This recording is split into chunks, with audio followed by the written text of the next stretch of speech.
take me home, country roads, all my memories. In this video, I will be making chocolate chess pie from Southern Pies by Nancie McDermott, published in 2010. This book is actually a collection of other people's recipes from around the deep south of the United States. It has most of the pies you would associate with the region, and I have made quite a few from this book, such as black bottom pie, New Orleans lemon pie, peanut butter cream pie, buttermilk chess pie, strawberry rhubarb. I've done quite a few from this because my coworkers all really enjoy pie, and it's an easy thing to make and share because most pies are actually better the next day after you bake them. So if you love pie and you want a book that gives a good survey of different kinds of fillings, from fruit to nut to chess, to combinations and mashups of all of them, then this is a solid book to add to your library. It does exclusively have pie recipes, though, so don't expect anything in the other kinds of desserts or really anything else other than pies. So if you really want to make pies, then you may want to pick this up.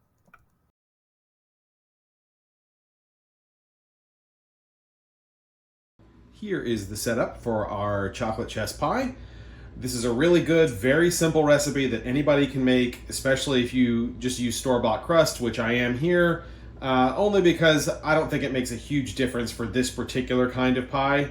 So feel free to just cheat a little bit and use that. In other recipes where I'm making a lattice pie or a richer fruit pie, I will almost always make the crust, and I'm sure I'll show you how to do that in a future video. But we have store-bought pie crust dough, we've got butter, we've got sugar, we've got unsweetened chocolate, and we've got egg.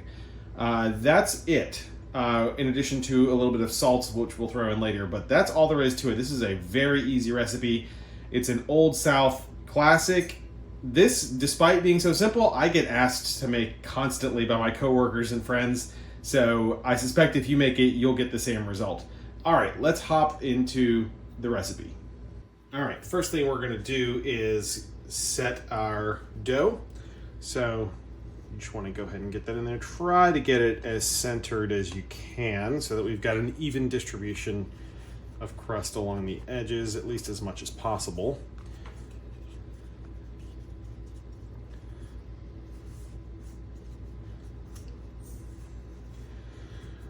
Now, there's a lot of different ways you can do the edge. You don't need to grease your pie pan, by the way, for pie crust. There's enough fat in the crust that it'll just come off on its own, and you don't have to pre-grease the pan, so you'll be good to go there. So I like to, for this kind of pie, there's a lot of different ways you can do the edge of the crust. For this kind of pie, I like to just sort of roll it a little bit and get a sort of just solid rolled edge here, and then we're going to crimp it to make a little design. And that's also why I was like, let's try to get as even as we can.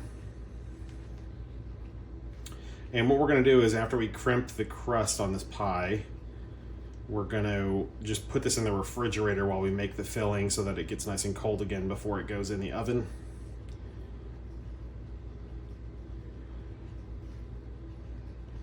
Almost done here. All right, that was just the rolling portion. Now to crimp it, you just use your finger and you can make a little edge pattern like this, and it'll look nice and pretty.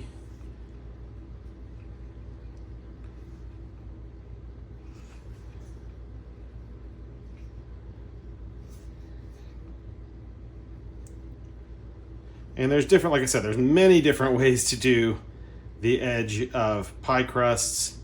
I sort of just make decisions on how I want to do it based on the type of pie that I'm making.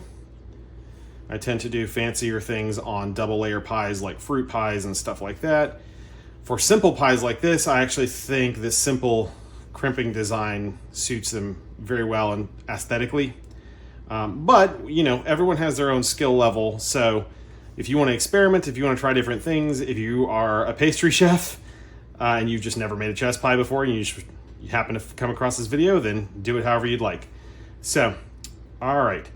Let's see if we can fix this here. Okay. All right. I'm going to put this in the refrigerator and get this nice and chilled, and we're going to go to the stove and make the filling.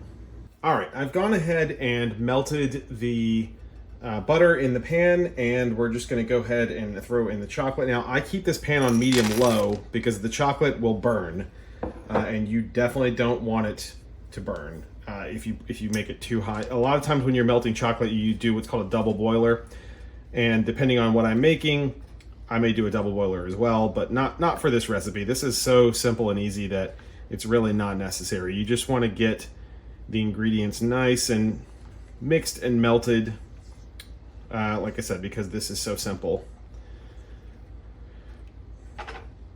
And I'm using the spatula for this part just to make sure I'm scraping the chocolate off the pan again, just to make sure that it doesn't burn.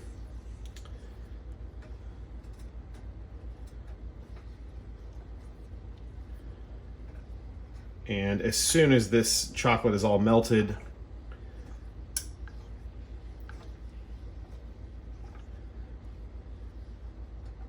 then we will be ready to move on to the next step here.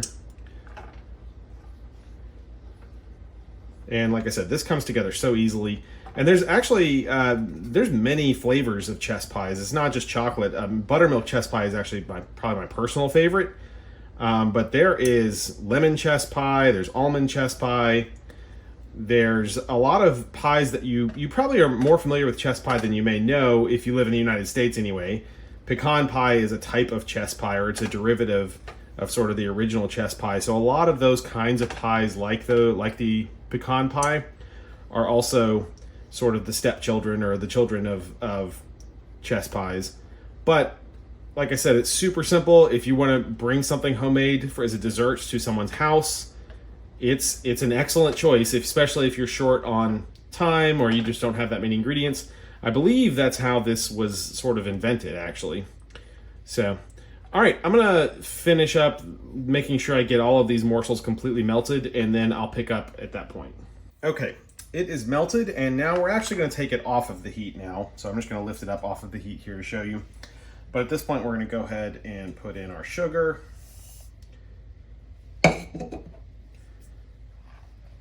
And there was one ingredient that I forgot to mention, but I'll make sure I put it in the ingredients list at the beginning of the video, which is a little bit of vanilla extract.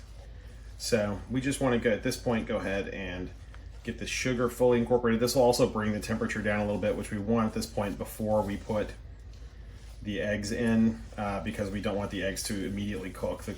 If you put eggs into anything that's hot, the eggs will just immediately cook and you will not get the desired result for what you're trying to do here. So we're just gonna blend this until it's fully incorporated. Chess pies are also, for my European friends, something if they're trying to make an American dessert that's like truly an American dessert. Chess pie is kind of it. It's not it. There's many American desserts, but it's one that you can find the ingredients for easily in Europe, and you can make American style, and its origins are very American.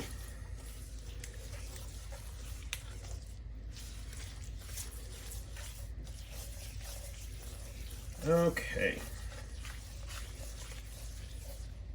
All right, let's go ahead and put a splash. I don't usually measure my vanilla. It's supposed to be a teaspoon, but I just put a splash. And just a bit of salt. And we can go ahead and put our egg in as well.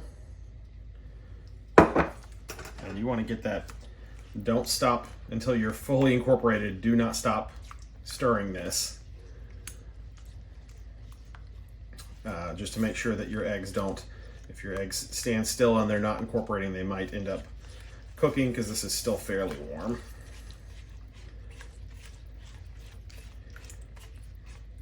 The other thing I find with pies like this, and I'll mention this probably again when we fill, is you want to make sure you're stirring this up until the point that you pour it into the pie crust. Because some of these ingredients I find have a tendency, if you let them sit for a little bit after you pour, they have a tendency to separate and layer themselves in a way that's, the result will still be fine most of the time, but it will not be as good as it could be, and sometimes it actually does ruin it too. So, all right, we can really get in here and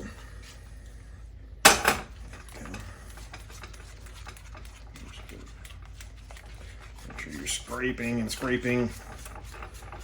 See how silky smooth that got?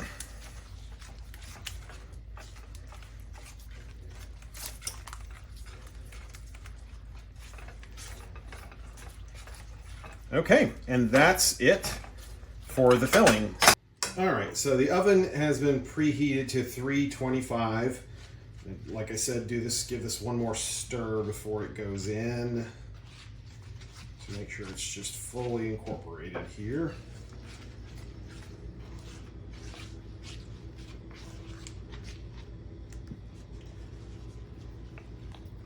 And we're going to go ahead and fill this up.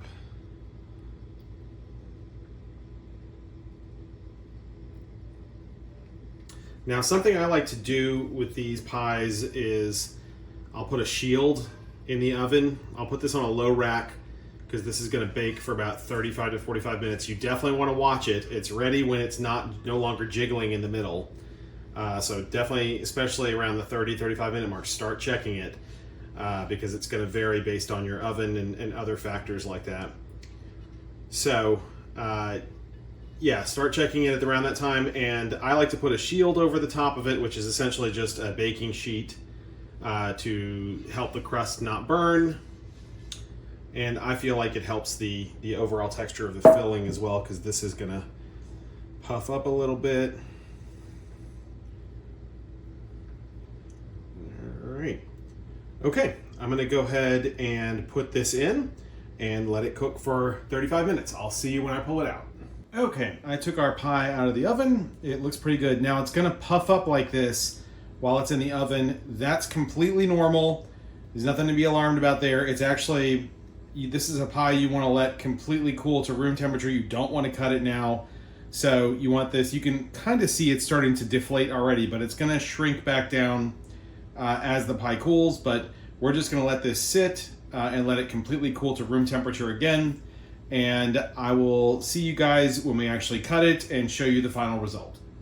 Our pie has completely cooled down to room temperature. At the finale, I will show you a cut slice, but it's so very thick, moist, fudgy interior that will hold together very solid, but it sort of deflates like this. Sometimes it actually forms like a really wrinkly crust. I'm not sure why. Sometimes it just, physics, for some reason it stays together sometimes, and sometimes it becomes more wrinkly. But this is correct, and this is, if your pie comes out looking like this is what you want. All right, I will see you guys at the finale and show you what a cut slice in the interior of the pie looks like. All right, here is the inside of the pie with a slice cut out of it. I just wanted to show you it should hold its shape, but it should be moist, almost like a very light fudge. It's very flavorful. I've made this one a bunch of times. My coworkers all love it and ask for it constantly. So definitely try this one yourself, and this is what it should look like. So if you enjoy my videos, please like and subscribe, and I will see you next time.